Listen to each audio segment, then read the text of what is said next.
Philippe Lansard, bonjour. Bonjour. Vous êtes le président du groupe Performance énergétique de la Fédération française du bâtiment. Alors vous êtes ici pour nous parler des enjeux de la RT 2012 pour ces entreprises des métiers du bâtiment. Bien, l'enjeu de la RT 2012, elle va être surtout d'un point de vue formation pour nos entreprises, puisqu'elles vont devoir mettre en œuvre de nouvelles compétences liées à l'amélioration de la performance des bâtiments notamment, et surtout à une garantie de résultat vis-à-vis des clients, puisque maintenant on aura des points précis à rendre aux clients en réception de chantier. Donc les entreprises vont devoir améliorer leur qualité de mise en œuvre, donc se former dans une nouvelle typologie de mise en œuvre, des nouvelles règles de l'art, on peut appeler ça les règles de l'art 2012, RT 2012. Et elles devront également avoir une approche plus globale de la performance énergétique, c'est-à-dire pas uniquement liée à leur corps de métier propre, c'est avoir une vue générale du bâtiment. Si on est maçon, eh bien avoir des notions sur les équipements techniques. Si on est des équipements techniques, avoir une notion sur l'enveloppe.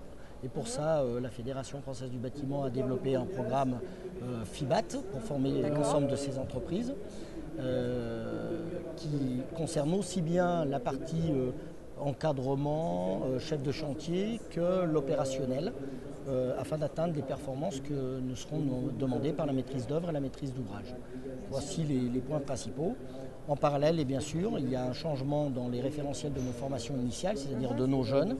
Et nous travaillons avec le ministère pour introduire dans les formations initiales, qu'elles soient CAP, Bac Pro, BTS, tout le référentiel concernant notamment les énergies renouvelables, afin que les jeunes qui arriveront demain sur le marché dans nos entreprises soient déjà formés à ces nouvelles notions et soient complètement dans la nouvelle dynamique liée à toute l'action du plan Grenelle notamment.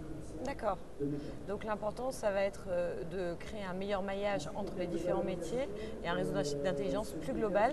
Oui, on est obligé d'avoir un meilleur maillage et surtout une meilleure coordination et interfaçage entre tous les métiers, puisque pour réussir la performance, ce n'est pas un corps de métier qui va le réussir, c'est bien évidemment la maîtrise d'œuvre en collaboration avec les entreprises et les entreprises elles-mêmes entre elles, puisqu'il ne faudra pas détruire, notamment par exemple pour obtenir une perméabilité à l'air des bâtiments, détruire le travail de son voisin, c'est-à-dire que l'électricien ne devra pas détruire l'étanchéité faite par le plaquiste ou le gros œuvre pour garder cette perméabilité. Donc on voit bien qu'il y aura un vrai travail de coordination et d'interfaçage entre tous les corps de métier du bâtiment. L'intelligence en commun. Merci beaucoup. Je vous en prie.